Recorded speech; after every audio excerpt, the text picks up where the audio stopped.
ایک نوجوان ہمارا تبلیغی دوست گلاسگو میں رہتا تھا، وہ بیمار ہو کے ہاسپٹل گیا ہے، تو اس کی جو اٹینڈنٹ نرس تھی اس نے 3-4 دن کے بعد کہا کہ آپ مجھ سے شادی کریں گے؟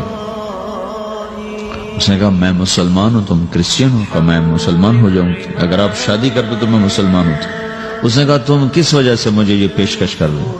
وہ کہنے کہ میں 3 دن سے تمہیں دیکھ رہی ہوں تو کہ تم نے ایک دفعہ بھی نظر اٹھا کے مجھے نہیں دیکھا، میں نرس ہوں، میری زندگی یہاں گزری ہے، میں نے کوئی نوجوان ایسا نہیں دیکھا جو لڑکی کو دیکھ کے نظر جھکا لیتا ہو، میں پہلی دفعہ اپنی زندگی میں کسی کو دیکھ رہی ہوں کہ جب اس کے سامنے میں آتی ہوں تو اس کی نظر جھک جاتی ہے، تو مجھے یقین ہو گیا تیرے اندر سچائی ہے۔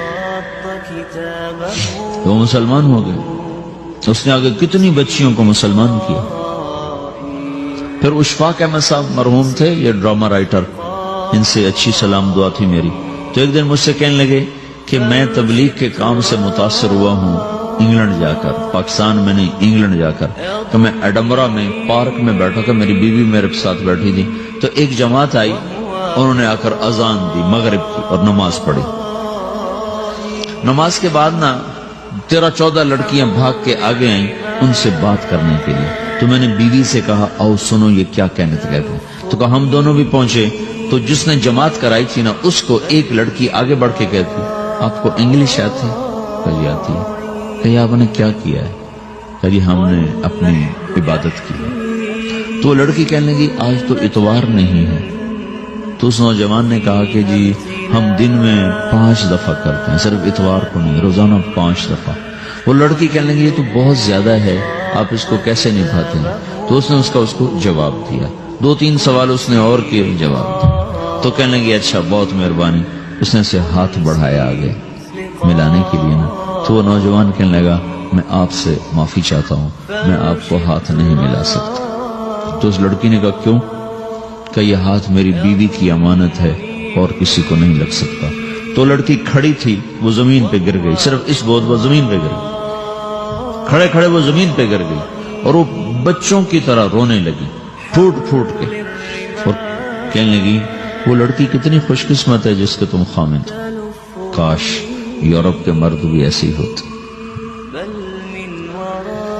جس رب نے نفسیات بنائی ہے، وہ اگر کوئی عورت کپڑے اتار دے تو اس کی نفسیات بدل جائے گی، چاہے وہ مغرب میں پیدا ہو چاہے وہ مشرق میں پیدا ہو۔ عورت کی نفسیاتی حیا ہے اور وفا ہے، کسی وفادار کی تلاش ہے، تو وہ اس کو پتہ بھی نہیں ہے کہ مشرق کا حیا کیا ہے، لیکن وہ اس کو اللہ نے عورت بنایا ہے، اس کے اندر کی وہ نہیں مر سکتی چیز۔ کاش یورپ کے مرد بھی ایسے ہوتے۔ اور آنسو پوچھتی ہوئی وہاں سے اٹھ کے چل دی۔ تو اشفاق صاحب مرحوم کہنے لگے میں نے اپنی بیوی سے کہا بانو آج وہ تبلیغ ہوئی ہے کہ لاکھوں کتابیں بھی چھپ جاتی، وہ کام نہ ہوتا جو یہ نوجوان اپنے عمل سے کر لیا۔ تو میرے عزیزو کٹی پتنگ نہ بنو، اپنی کٹی پتنگ کی منزل کوئی نہیں رہتی۔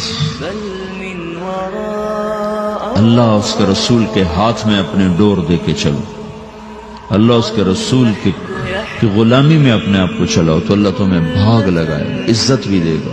اپنی منمانی میں کوئی راحت نہیں، اللہ کی قسم کوئی راحت نہیں۔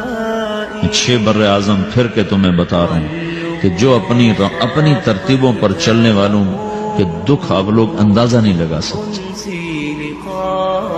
چلنا ہے تو اللہ اس کے رسول کی زندگی کو اپنا کے چلو، اللہ تمہاری دنیا بھی سکھ والی بنائے گا، آخرت بھی سکھ چین والی بنائے گا۔